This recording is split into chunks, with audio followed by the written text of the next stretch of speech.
The barnyard still carried the heavy stench of oppression. The black pigs ruled from their muddy throne with grotesque arrogance, gorging on the stolen fruits of others' labor. At their side, the red cow sang hymns of loyalty, sweet words laced with poison, convincing the meek that slavery was natural, that obedience was virtue. The green and yellow dogs stalked the yard as shadows with teeth, ensuring no voice rose above a whisper. The hens laid their eggs only to watch them carried off. The sheep gave their wool until their skin ached raw. The donkeys dragged carts heavy with hay and timber, their backs bent nearly to breaking. It was a world of silence until the orange cat raised his voice. He had arrived from elsewhere, a stray who had known hunger and storms, who had clawed his way through nights colder than death itself. His fur was scarred, but his eyes burned like molten copper. To the barnyard creatures, he seemed at first a stranger, an oddity. But when he leapt onto the fence one dawn and cried out, "Do you not see? You are more than tools, more than food. This barnyard could belong to us all." Something stirred in every heart. For the first time, the sheep stopped moving, the hens stopped clucking. The donkey lifted his head. The pigs saw it too, and their fear turned instantly to rage. With a guttural grunt, the black pig commanded, and the dogs lunged. The green dog struck first, his claws raking down the cat's side. The yellow dog clamped his jaws around the cat's tail.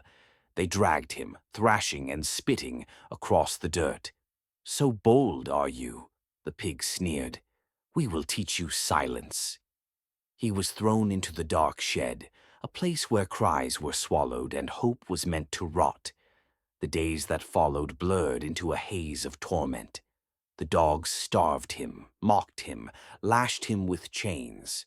They demanded obedience, demanded he kneel. "Say it," the green dog barked. "Say the pigs are your masters." But the orange cat spat blood at their feet. His body bent under the pain, yet his spirit stood unbroken. Even in chains, even bruised and bleeding, his eyes still blazed with fire. That fire reached others. When the donkey glimpsed him being dragged back to his cage, he whispered to himself, "He still resists." When the hens overheard his growl of defiance, their hearts beat faster. Even broken, he was a symbol, and symbols could not be silenced so easily. One night, as the moon slipped behind clouds, a whisper came through the darkness. From the rafters above his cage, a shadow fluttered down. It was the gray parrot. Once he had been the pig's messenger, their herald, their echoing voice. But time and betrayal had dulled his loyalty.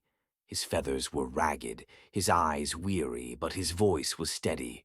"I've seen their hunger," the parrot murmured. "I've carried their lies. I can no longer bear the weight. You are dangerous, cat, but you are also necessary. I can open the way. But promise me this. Do not only survive, return as fire." The orange cat, shivering in chains, lifted his head. His voice was hoarse but resolute. "I will return, not as one, but as all." And so, under the cover of night, the parrot pecked and pulled at the lock until the rusty metal gave way. The door creaked open. The orange cat staggered out, every step agony, but each one a victory. Together they slipped into the shadows, past the snoring dogs, past the pigs feasting on cream, past the red cow who still mumbled songs of loyalty in his sleep. At last they crawled beneath the fence and collapsed into the wild grass beyond. For the first time the cat breathed freedom. The wind carried the scent of the forest, untamed and unclaimed. He licked his wounds, trembled with weakness, but his eyes never left the barnyard behind him. A vow ignited in his chest.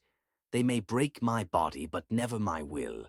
I will come back, not alone, but leading an army." The next day, whispers trickled through the barnyard like rain before a storm. "The cat lives," a hen whispered to her sister. "He will return," a sheep muttered. The dogs barked and growled to silence them, but the words had already planted themselves like seeds in dry soil. Fear was still there, yes, but beneath it something else grew, something more dangerous than claws or chains. Hope. Meanwhile, in the wilderness, the orange cat wandered deeper, guided by the parrot.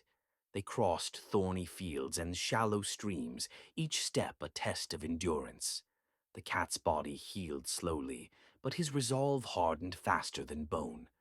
Along the way, he found allies, a fox with amber eyes, clever and sly, who despised the pig's greed. A pair of crows who had watched the barnyard for years from above, bearing witness to its misery.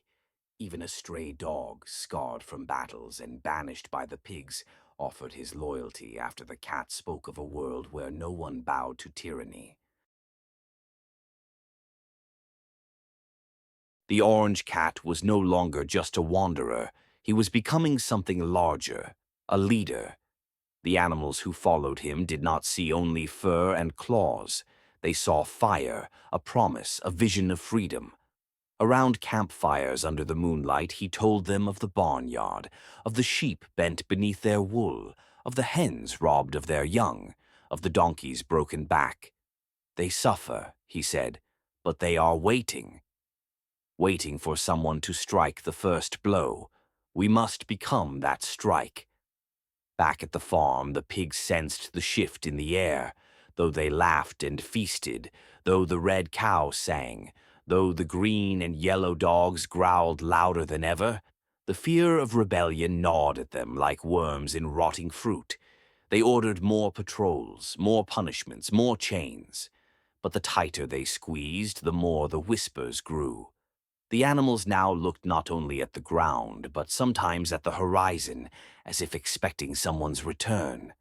One stormy night, lightning split the sky, and the pigs gathered in their pen, drunk on cream, unaware of the eyes watching them from the trees.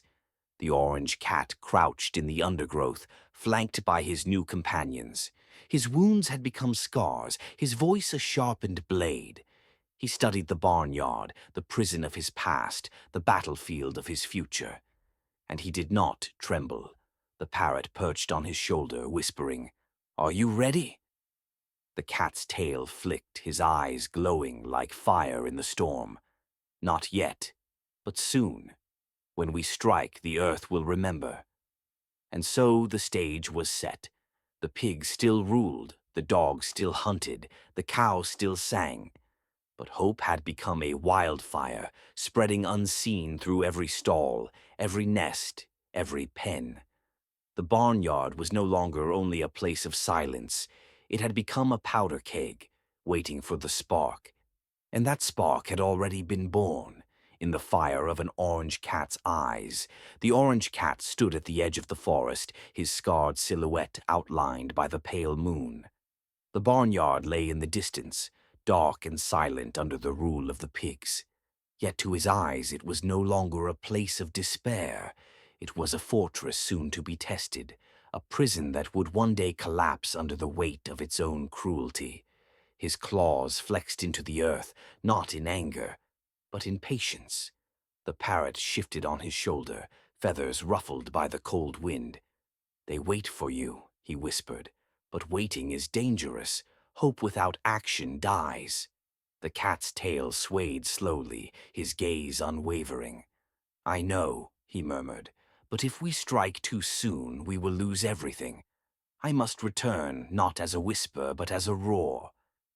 And so he began to prepare. Nights became training grounds. The fox taught the art of cunning, how to strike unseen, how to vanish like smoke. The stray dog shared the secrets of endurance, how to endure pain longer than the enemy can inflict it. The crows carried messages to distant farms, planting sparks of rebellion beyond the barnyard. Every ally, every voice, every wingbeat added to the gathering storm. But storms are never silent for long. The pigs, suspicious and restless, sent the green dog into the forest to hunt. His nose pressed against the soil, his growls echoing in the dark, he caught scents he should never have found. Paw prints, feathers, whispers of gathering. When he returned, blood stained his fangs, not from the cat, but from a rabbit too careless to hide. Yet the message was clear. The wilderness was no longer barren. Something moved within it. Fear gnawed at the pigs. They tightened their grip. The sheep were chained in tighter pens. The hens' eggs were seized at dawn before their shells had cooled. The donkey's cart grew heavier, loaded with stones as punishment. The red cow's songs grew louder, frantic even, as if volume could drown out the truth that the animals no longer listened as before. And through it all the whispers continued. He will return. The cat is not gone. Freedom waits. In the shadows of the barn, the green dog muttered to the yellow, "We should have torn him apart. We should have left nothing." But the yellow dog only licked his fangs and said, "Perhaps we did not destroy him because he was never meant to die." Those words unsettled even themselves. Meanwhile, far beyond the pig's reach, the orange cat stood before his growing circle of followers, his voice carried with new weight, steady and sharp like a blade. The barnyard is not just theirs, it is ours. For too long we have labored, bled, and bent. The pigs believe themselves kings, but kings fall when their thrones crack. We are that crack. The fire in his eyes was no longer solitary. It burned in the fox's cunning grin, in the stray dog's steady growl, in the black wings of the crows overhead. Even the parrot, once a herald of lies, found strength in those flames. But destiny is a dangerous word. For every spark there is a hand ready to snuff it out. The pigs were plotting too.